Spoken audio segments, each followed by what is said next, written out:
Assalamu alaikum. Peace to you all. My name is Saba Ahmed. I'm a law student at American University. I am here to ask you a simple question. I know that we portray Islam and all Muslims as bad, but there's 1.8 billion Muslim followers of Islam. We have 8 million plus Muslim Americans in this country, and I don't see them represented here. But my question is, how can we fight an ideological war with weapons? How can we ever end this war? The jihadist ideology that you talk about, it's an ideology. How can you ever win this thing if you don't address it ideologically? Great question. I am so glad you're here, and I am so glad you brought that up because it gives us an opportunity to answer. What I find so amazing is since the beginning of this panel, which we are here about Benghazi attack against our people, not one person mentioned Muslims. We are here against Islam, or we're launching war against Muslims. We are here to discuss how 4 Americans died and what our government is doing. We were not here to bash Muslims. You were the one who brought up the issue about most Muslims, not us. And since you brought it up, allow me to elaborate with my answer. There are 1.2 billion Muslims in the world today. Of course, not all of them are radicals. The majority of them are peaceful people. The radicals are estimated to be between 15 to 25%, according to all intelligence services around the world. That leaves 75% of them peaceful people.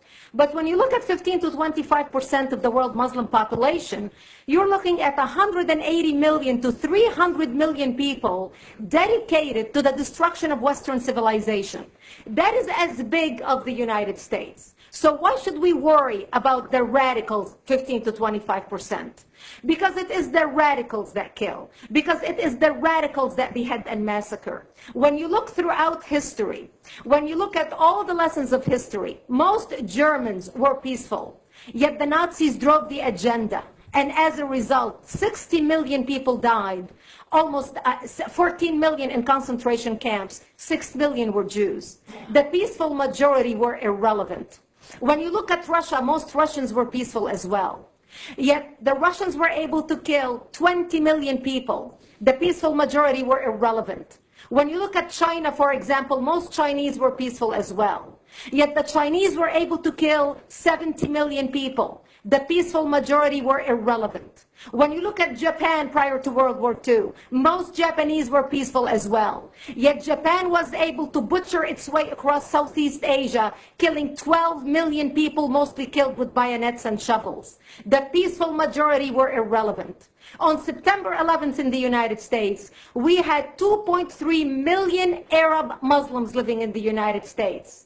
It took 19 hijackers, 19 radicals to bring America down to its knees, destroy the World Trade Center, attack the Pentagon, and kill almost 3,000 Americans that day. The peaceful majority were irrelevant. So for all our powers of reasons and us talking about moderate and peaceful Muslims, I'm glad you're here. But where are the others speaking out? And since you are the only Muslim representative,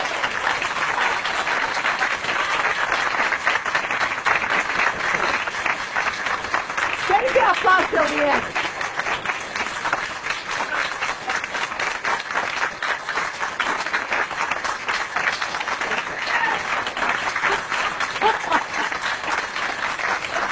Thank you. And since you're the only Muslim representative in here, you took the limelight instead of speaking about why our government, and I assume, are you an American? You're an American citizen. So as an American citizen, you sat in this room, and instead of standing up and saying a question or asking something about our 4 Americans that died and what our government is doing to correct the problem, you stood there to make a point about peaceful, moderate Muslims. I wish you brought 10 with you to question about how we can hold our government responsible. It is time we take political correctness and throw it in the garbage where it belongs and start calling it.